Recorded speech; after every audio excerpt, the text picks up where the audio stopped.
सातारा जिल्ह्यातील पुसेसावळी येथील घटनेची निवृत्त न्यायाधीशांमार्फत चौकशी करा अशी मागणीचे एमआयएम पक्षाच्या वतीने सीडीओंना निवेदन देण्यात आले। सातारा जिल्ह्यातील पुसेसावळी येथे दिनांक 10 सप्टेंबर रोजी घडलेल्या घटनेची निवृत्त न्यायाधीशांमार्फत चौकशी करून जमावाच्या हल्ल्यात मृत्यू पावलेल्या अभियंता नुरुल हसन या युवकाच्या कुटुंबाला 1 कोटी रुपयांचा मोबदला देऊन त्यांच्या पत्नीस शासकीय सेवेत समाविष्ट करा, तसेच दोषी पोलीस अधिकाऱ्यांना निलंबित करा अशा विविध मागण्यांचे निवेदन राज्याचे मुख्यमंत्री एकनाथ शिंदे यांना उमरखेड एमआयएमच्या वतीने उपविभागीय अधिकाऱ्यांमार्फत देण्यात आले आहे।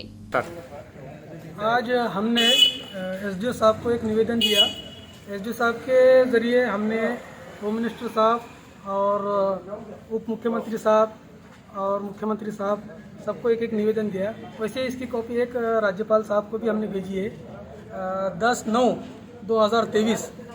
10 सितंबर को सातारा डिस्ट्रिक्ट के एक पुसेसावड़ी गांव में जो एक राइट हुआ, और ये राइट एक विशेष समुदाय के लोगों पर किया हुआ सुनियोजित हमला हम ऐसा मानते हैं, क्योंकि 1 महीना हुआ आज 10 अक्टूबर को, लेकिन ये राइट का स्टेटस और इसकी इंक्वायरी कुछ भी नहीं हो सकी। इसका स्टेटस आज भी ज़ीरो है। इसलिए हमने पूरे महाराष्ट्र में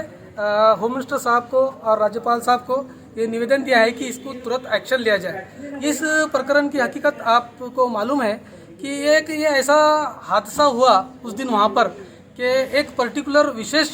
कम्युनिटी के लड़के का इंस्टाग्राम पासवर्ड जो है हैक करके, उस पासवर्ड और हैक का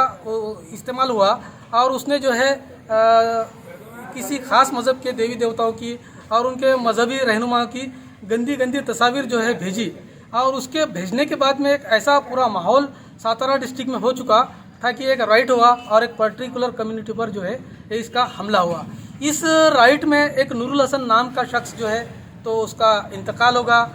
मस्जिद पे हमला हुआ, मस्जिद के बहुत सारे चीज़ों को नुकसान पहुंचा गया, और वहाँ की सामने की जो बाइक वगैरह है, एक सामने मोबाइल शॉपी है, उसको जो है तो नुकसान पहुंचा गया। तो हमने इस निवेदन में ये डिमांड किया है कि सातारा डिस्ट्रिक्ट के जो डीसीपी है इनको फ़ौरन जो है तो सस्पेंड किया जाए, और जितने भी इनके अधीनस्थ पुलिस कर्मचारी है, जैसे कि वहाँ के डीवाईएसपी साहब है, वहाँ के पीआई साहब है, इनको जो है तो फौरी सस्पेंड किया जाए। इसकी सस्पेंशन की वजह हमने इसमें मेंशन की है क्योंकि एक पर्टिकुलर विशेष कम्युनिटी के आदमी ने इंस्टाग्राम का पासवर्ड आईडी हैक करके जो है ये पूरा दंगा घड़ाया। उसको ऑलरेडी एक सुनिश्चित तरीके से इसको गलत डायरेक्शन में जो है इन्होंने इस जांच को लेगा। इस गलत डायरेक्शन में इस जांच को ले जाने की वजह से जो है तो एक अल्पसंख्यक समुदाय पर हमला हुआ। इसलिए हमने डिमांड ये की है कि सबसे पहले डीसीपी साहब और उनके अधीनस्थ जितने भी कर्मचारी है इनको सस्पेंड किया जाए, क्योंकि इन्होंने गलत डायरेक्शन में इंक्वायरी लिया है। दूसरी सबसे इम्पोर्टेंट बात यह है कि आज 1 महीना होगा 10 अक्टूबर को, लेकिन जिन लोगों ने जो बच्चे का पासवर्ड और इंस्टाग्राम का आईडी हैक करके जो दंगल पूरी घड़ाई उस पर और उस कम्युनिटी पर और उसके जो पीछे से बैकिंग करने वाले जो लोग हैं, पॉलिटिकल पार्टीज़ के लोग हैं, उन पर अभी तक कोई भी कार्रवाई नहीं है, और वो कार्रवाई अभी तक 1 महीने के बाद भी ज़ीरो है। तो दूसरी डिमांड हमने ये की है कि जो नुरुल हसन जो 31 साल का सिविल इंजीनियर था, सिविल इंजीनियर आज एक गरीब आदमी ने उसके माँ बाप ने उसको पढ़ा के जो है तो इंजीनियर बनाया, और उसको जो है तो इस राइट में उसको